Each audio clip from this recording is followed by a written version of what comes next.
Good morning mga nanay. Sa buong mundo, magandang umaga po. Nandito naman po ang inyong lingkod, Nanay Sol, sa ating morning habit, magsaing, pagising sa umaga, pagkatapos magtrabaho. Ayusin muna yung mga baon ng mga estudyante, ng mga trabahador, yung mga nanay, kumulo na yung ating sinain.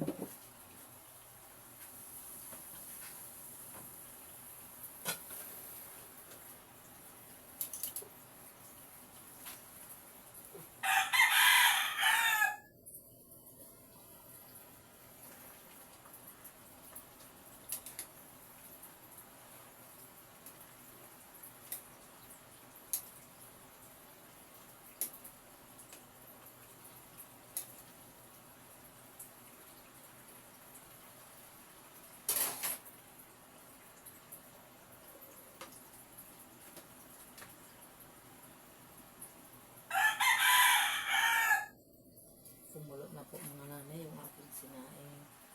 Ang menu po natin ngayon for today ay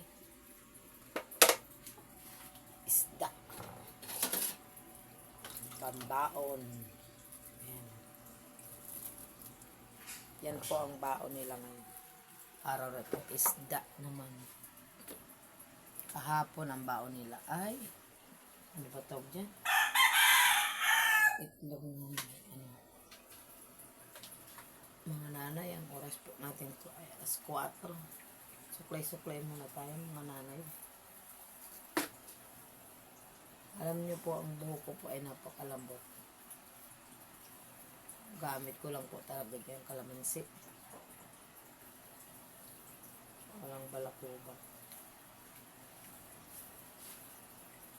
Good morning po sa inyo. Good morning po. Bol-bol sa dulo. Ganyan, bagong gising tayo. Pagka hilamos po natin ni suklay, syempre, toothbrush. Pagising ko po talaga sa umaga, ang una ko pong hinahawakan ay toothbrush. Tapos hilamos. Tapos ligo na. Pero ngayon po ang inyong lingkod, hindi po muna maliligo. Mamaya na po. Kasi meron po akong minamadaling gawa. Ayan. Nakapanak po na po tayo.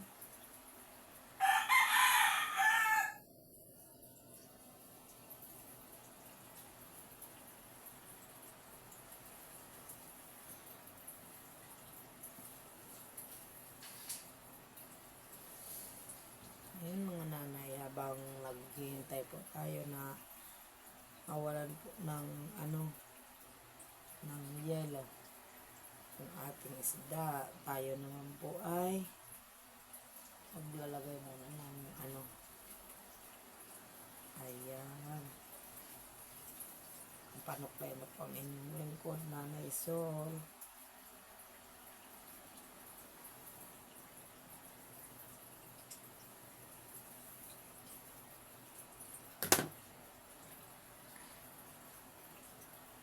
Tali-tali pag may time mga nanay, pagka nagluluto po tayo, kailangan po natin suklay-suklay.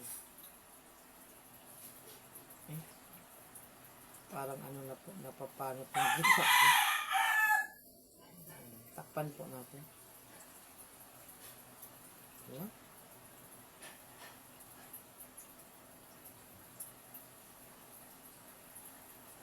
Ayan na po, mga nanay, nakatali na po tayo. Ako po ay nakasalang na ng aking kanin.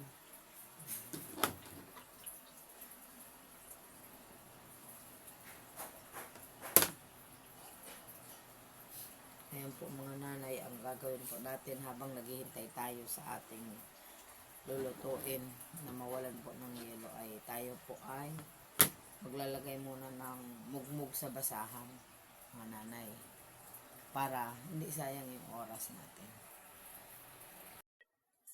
Imagine nyo po mga nanay, habang nagluluto po tayo ngayong umaga na ito, Nakain na po yung ating sinaing. May yelo pa po yung ating isda na lulutuin. Ngayon naman po, abang naghihintay po tayo ng ng pag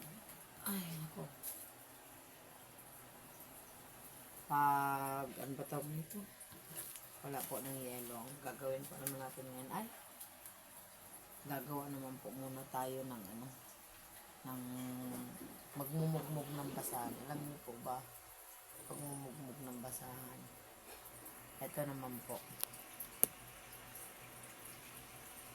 Ayan. Yan po mga nanay. Para yung oras po natin ay hindi po nasasayang ngayong araw po na ito. Magmumugmog naman po tayo ng basahan. Habang naghihintay ng oras na mawala yung yelo, kanta-kanta po muna tayo mga nanay nung salamat sa'yo aking Panginoong Jesus, ako'y inibig niyo at inangkin lubos. Ang tanging alay ko sa'yo aking Ama, ay buong buhay ko, puso at kaluluwa.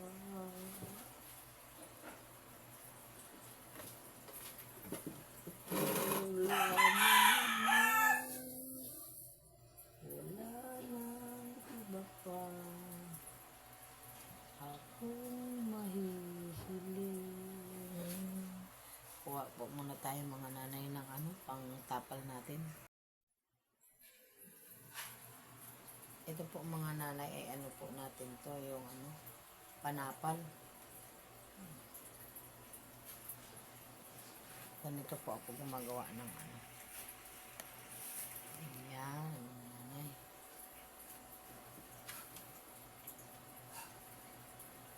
Ang taong tulad ko di dapat mahalin.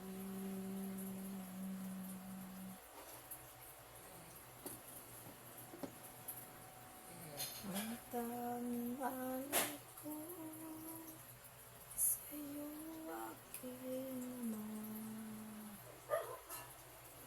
ay buong buhay ko, puso't kaluluwa. Ito lamang Ama, wala nang iba pa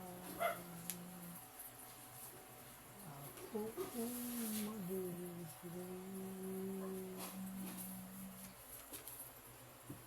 Ito akalain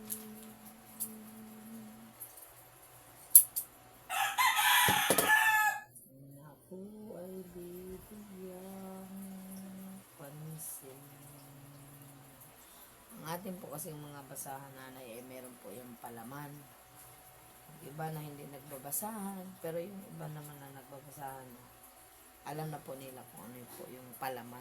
Sinasabing palaman para po kumapal yung basahan. Ay mga nanay. Yan, nakita niyo po, parang hamburger, nilalagyan ng palaman. Ayan. Wala pong sayang yung oras natin mga nanay. Habang naghihintay po tayo ng ating lulutuin na lumambot, ako naman po ay magmumugmog muna. Ginugunting ko po yan para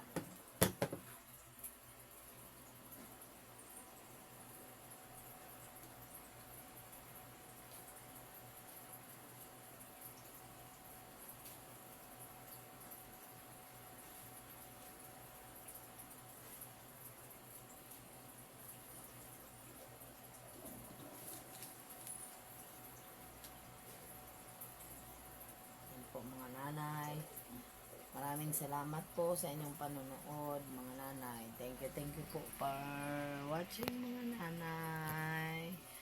Maraming salamat po. Maraming salamat. Magandang umaga po sa inyong lahat. Magandang umaga. Ay, sana po tahimik ng ating mga. Maraming salamat, pang nanay.